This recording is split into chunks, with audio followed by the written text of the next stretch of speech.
nós temos aqui denúncias de cancelamento dos planos de saúde. O Superior Tribunal de Justiça decidiu que as operadoras de planos de saúde coletivos devem garantir a continuidade de tratamentos médicos. Para a gente poder entender melhor isso, quem está aqui conosco é a deputada Andréa Werner, deputada estadual pelo PSB. Deputada, muito obrigado aqui por atender a Nova Brasil. Bom dia, Heródoto. Bom dia a todo mundo que está assistindo. Obrigada pelo convite. Deputado, como se defender numa situação como essa? Nós temos aqui um caso, né, que é uma pessoa que conversou conosco, mas em inúmeros outros. Como é que se defende numa situação como essa? Olha, os planos de saúde fazem isso justamente porque eles sabem que nós temos no Brasil um grande problema de acesso à justiça, que muitas pessoas não têm a faixa de renda baixa o suficiente para poder acessar a defensoria, mas também não têm dinheiro para poder acionar um advogado particular. E eles sabem disso, por isso eles estão cortando os planos assim de balde, né, como a gente tem falado.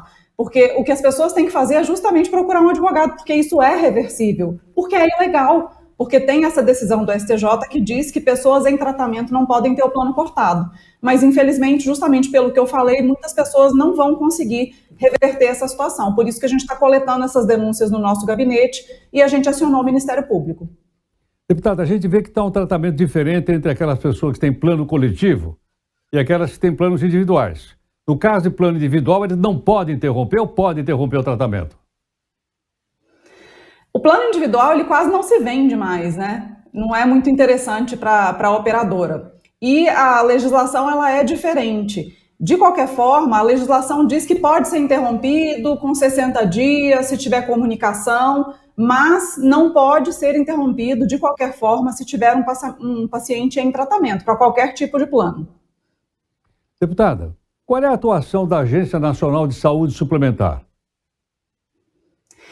Vamos dizer que a atuação deveria ser de uma forma e está sendo de outra, né? Qual que deveria ser a ação de uma agência reguladora? Regular aquele mercado, regular aqueles players daquele mercado. Mas o que a gente tem visto da ANS é que muitas vezes ela tem jogado como se ela estivesse defendendo os planos de saúde. A gente teve denúncias no nosso gabinete de que pessoas abriram procedimentos administrativos na ANS informando que tiveram seus planos cancelados. E a ANS, ao invés de informar essas pessoas, olha, isso é ilegal, procure um advogado, procure a defensoria, eles simplesmente informaram que isso é normal, que pode acontecer, que é contratual e que as pessoas deveriam procurar a portabilidade.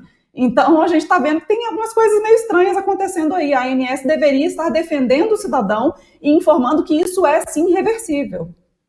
Deputada, a gente tem visto um trabalho interessantíssimo nessa área feito pelo IDEC, que tem lutado bastante também para que essas coisas sejam modificadas. Mas depende de uma decisão de Brasília, né?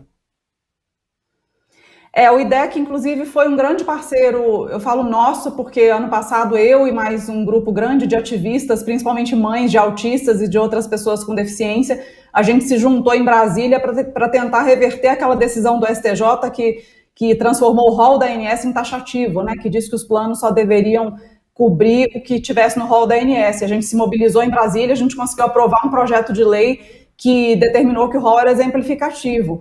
Isso eu não era deputada ainda, e o IDEC esteve ao nosso lado lá, e ele cumpre um papel muito importante, defendendo o cidadão mesmo, defendendo o consumidor.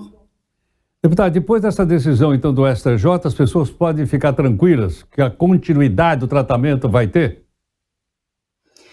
Não é tão imediato assim, Heródoto. Infelizmente, a gente está orientando que as pessoas procurem um advogado ou procurem a defensoria, e a nossa denúncia no Ministério Público foi acolhida porque a gente tem muita materialidade. Então, a gente entregou para o Ministério Público mais de 200 casos, com os e-mails de cancelamento, com provas de que as pessoas ou eram autistas, ou estavam em tratamento oncológico, ou tratamento de outras doenças crônicas graves. E o Ministério Público já abriu um inquérito para investigar esses cancelamentos de planos, que na maior parte dos casos eram da Unimed, mas tem outras operadoras também.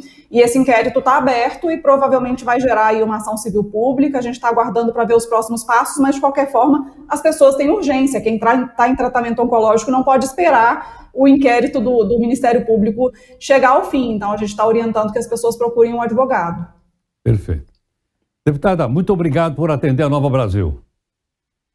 Imagina, eu que agradeço o convite. Muito obrigado. Deputada Andréa Werner, deputada estadual pelo PSB aqui de São Paulo, dando, portanto, bastante explicações sobre a questão fundamental. Veja, o tratamento médico não pode parar, quando acabou de explicar. O senhor está com tratamento oncológico, aí para. Vai brigar na justiça? Quando você precisa de tratamento, às vezes uma quimioterapia, uma radioterapia, às vezes uma cirurgia, como é que faz uma coisa como essa? Bem lembrado aqui a participação da deputada conosco.